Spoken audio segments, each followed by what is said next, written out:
इस समय तक 1,30,000 नौकरियां तो दी हैं स्टाफ सिलेक्शन कमीशन ने, और शायद 10 से 12 होंगी। हाँ, तो 10 से 12 होंगी HPSC में, तो 1,40 कुल हो गई। और यही फिगर कांग्रेस के टाइम पर 86,000 थी। जो हमारी 1,46,000 नौकरियां हमने 9.5 साल में या 9.25 साल में दी है, हो सकता है इन 4 महीने में कुछ और रिजल्ट बाकी बचे हुए 5-10 हजार वो भी हो जाएंगे, तो हमारा ये 150 तक पहुंच जाएगा। उनका 86,000 था। तो पहली बात तो सरकारी, हमारी जिम्मेदारी सरकारी नौकरी की होती है। दूसरा, उस समय नौकरियां बिकती थी। आज नौकरी का मैं हाथ उठवा के पूछता हूँ, भाई किसी का कोई एक पैसा लगाओ तो बताओ कि नहीं लगा जी। एक एक गांव में 20, 30, 50, 40। और ये हमारा बहुत बड़ा मुद्दा है चुनाव का। हालांकि नेशनल इश्यूज हैं, लेकिन जनता इसको अपने आप उठाती है कि भी सरकार में ईमानदारी जरूर है। ईमानदारी है, इस सरकार में बाकी चीजों का लाभ हमको हुआ है। घर बैठे डोर डिलीवरी, ये तो आरोप हमारे ऊपर क्या लगाते थे कि सेक्रेटेरिएट में 4th फ्लोर पर अब भीड़ नहीं दिखती, सीएम के घर जाओ तो वहां भीड़ नहीं दिखती। भीड़ दिखना ये पॉपुलैरिटी नहीं होती है। भीड़ दिखना ये लोगों की समस्याओं का द्योतक है, उनके कष्टों का द्योतक है। एक आदमी छोटे से काम कराने के लिए 3 दिन 4 दिन चंडीगढ़ पड़ा रहता, इनकी कोठियों पर पड़ा रहता था, या होटलों में जाता था, या पैसे खर्च करता था। कमीशन एजेंट वो सारे के सारे इनसे टैक्सियां करा के ले जाते थे, उसमें तेल डलवाते थे, खाने की व्यवस्था करते थे, साथ में पीने की भी करते थे, सारी व्यवस्था हमसे कराते थे। वो वही बताते हैं हमको। आज बेरोजगारी में जब वो करते हैं, तो बेरोजगारी में सबसे ज्यादा पीड़ा किसको है? जो इनके जो दलाल है ना, कमीशन एजेंट है, वो बेरोजगार हो गए। और वही कान में डाल डाल के जी बेरोजगार हो गए, बेरोजगार हो गए। हम कहते हैं रोजगार पकड़ो। रोजगार में आप लोगों को काम करना पड़ेगा, स्किलिंग में जाओ, कुछ करना सीखो। ये करने का काम नहीं है कि पटाला और कमीशन से कुछ पैसा दलाल के अपना क्लर्क के उसमें डाला, कुछ सेपरेट में डाला, कुछ बाबू के हाथ में डाला, और उससे कुछ अपनी जेब में डाला, हो गया रोजगार। ये रोजगार किसी को नहीं करने देंगे, इसीलिए बेरोजगारी है।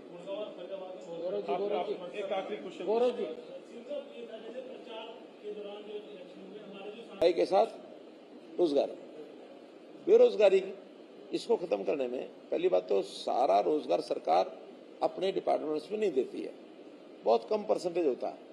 हमने पिछले 8.5 साल, तो 10वां साल चल रहा है समझो, इस समय तक 1,30,000 नौकरियां तो दी हैं स्टाफ सिलेक्शन कमीशन ने, और शायद 10 से 12 होंगी। हाँ, तो 10 से 12 होंगी HPSC में, तो 1,40 कुल हो गई। और यही फिगर कांग्रेस के टाइम पर 86,000 थी।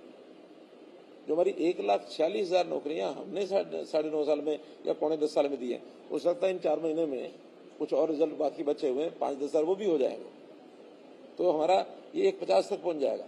वो पिछले 6 महीने से बंद है, लोग बड़े परेशान। ऐसा कि परिवार पहचान पत्र अपने आप में एक यूनिक और बहुत बड़ा एक प्रोजेक्ट है, किसी प्रदेश में लागू नहीं है, किसी देश में लागू नहीं है। उसमें कुछ जो छोटी मोटी ऐसी शिकायतें हैं, शिकायतों के कई आधार हैं। एक आधार तो है कि कहीं जेन्युइन गलती हुई है, उसको ठीक करेंगे। एक आधार ऐसा है कि किसी तरीके से इनकम कम करा लो, 4 सुविधाएं ज्यादा ले लो, तो उसमें वेरिफिकेशन करनी पड़ती है, तो वेरिफिकेशन में बहुत चीजें गलत निकलती हैं। एक आधार ये है कि 5 लोगों का परिवार है, अब चूंकि 5 लोगों के परिवार को 5 लाख रुपए का बीमा होना है, क्यों ना ऐसा करें, इसके 2 बना लें, तो 5 लाख उस परिवार को मिल जाए, 5 उसको मिल जाए। या इनकम का जो पार्ट है वो एक साइड में पूरा कर दो, दूसरी साइड में कम कर लो। अब दोनों परिवार हैं, मानो 2 लाख पर खड़े, पूरा परिवार 2 लाख पर खड़ा है, और 2 परिवार बना के एक को 3 लाख पर ले जाओ, एक को 1.5 लाख पर ले जाओ, तो 1.5 वाले तो कम से कम फायदा मिल जाए। तो ऐसी कुछ चीजें हैं जो इंटरनली ध्यान में आ रही हैं। इसका रास्ता क्या निकलेगा अभी चुनाव के बाद, हम लोग अपील जरूर करेंगे कि जो है वो सत्य है वो बताओ, जो सत्य ना जेन्युइन कोई है, हमने उसको ठीक किया। आज भी कम से कम 2 लाख से 2.5 लाख चीजें जो त्रुटियां हैं उसको वेरीफाई करके ठीक किया है। अब इस समय आज की डेट में लगभग 47,000 एप्लीकेशन ऐसी हैं जिनको डिसाइड करना बाकी है।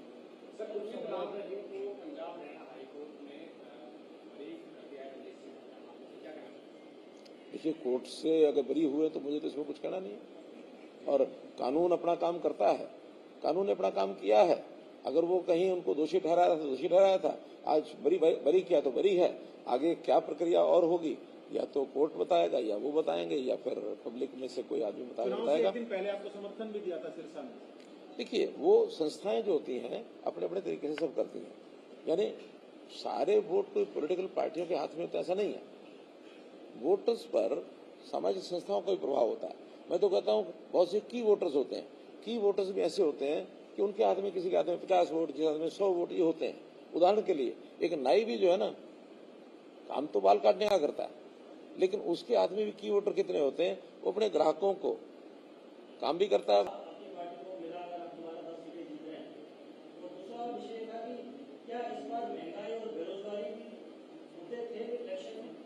देखिए, विपक्ष ने भले उठाए हों, लेकिन महंगाई कोई मुद्दा नहीं है।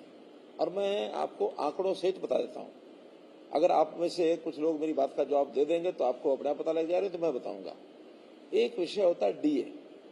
डीए की फुल फॉर्म क्या है? डे नेशनल अलाउंस, और इसका सीधा संबंध महंगाई पर साथ होता है। ये कोई सरकार तय नहीं करती, ये कोई सरकार तय नहीं करती डीए कितना।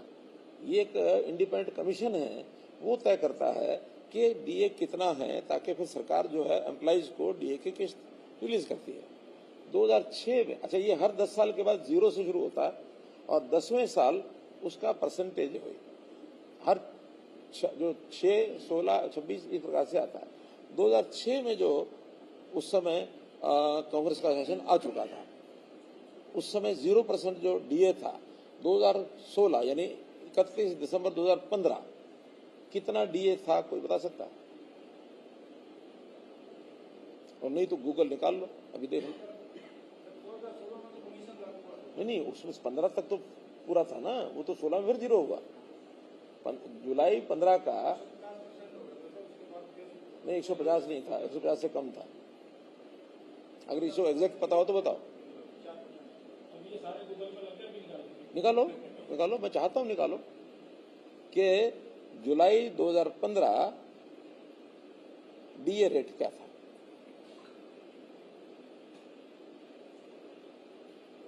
क्योंकि हाथ कंगन को आरसी क्या, पढ़े लिखे को फारसी क्या। अभी हम तो तय नहीं करते, प्राइस कमीशन तय करता है। आप विपक्ष में होते भी ये तर्क देते?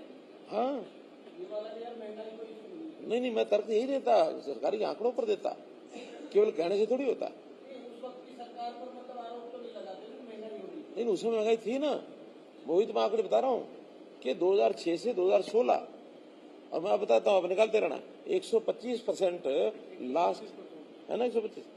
हाँ, लास्ट जुलाई 2015 में ये घोषित आंकड़ा है कि हर एम्प्लॉय को अपना जो स्केल है उसमें 125% और जोड़ करके सैलरी मिलती रही है महंगाई के कारण से।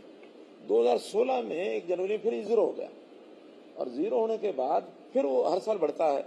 आज 2024, अब इस बार कितना, अभी 24 तक कितना पहुंच गया ये बताओ? हैं? 50 हो गया। 8 साल में 50% हुआ। 2 साल का अनुमान लगा लो कितना और हो सकता है। अगर 8 साल में 50 हुआ तो 2% में 6 दूनी 12%, कितना हो जाएगा?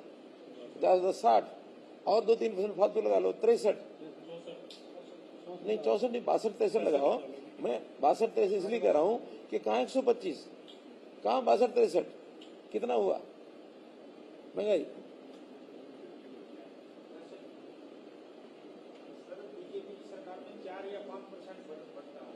तो उस समय कितना बढ़ता था?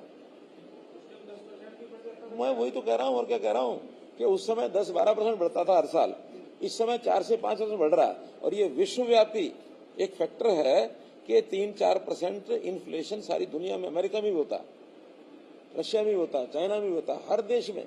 और ये इन्फ्लेशन एक प्रकार से इतना 3-4% ये हमारे प्रोग्रेस में होना ही चाहिए। अगर कहीं 0% इन्फ्लेशन रह गया तो इकोनॉमी खराब हो जाएगी। 3-4% बढ़ता है उसी हिसाब से, क्योंकि सैलरी भी बढ़ती है। अगर 0, नहीं, मैं स्टेट में फाइनेंस मिनिस्ट्री था, मैं स्टेट में फाइनेंस मिनिस्ट्री था। एक अभी आधा सवाल हुआ, आधा जवाब हुआ उनका। अगली बात आपने दूसरा कहा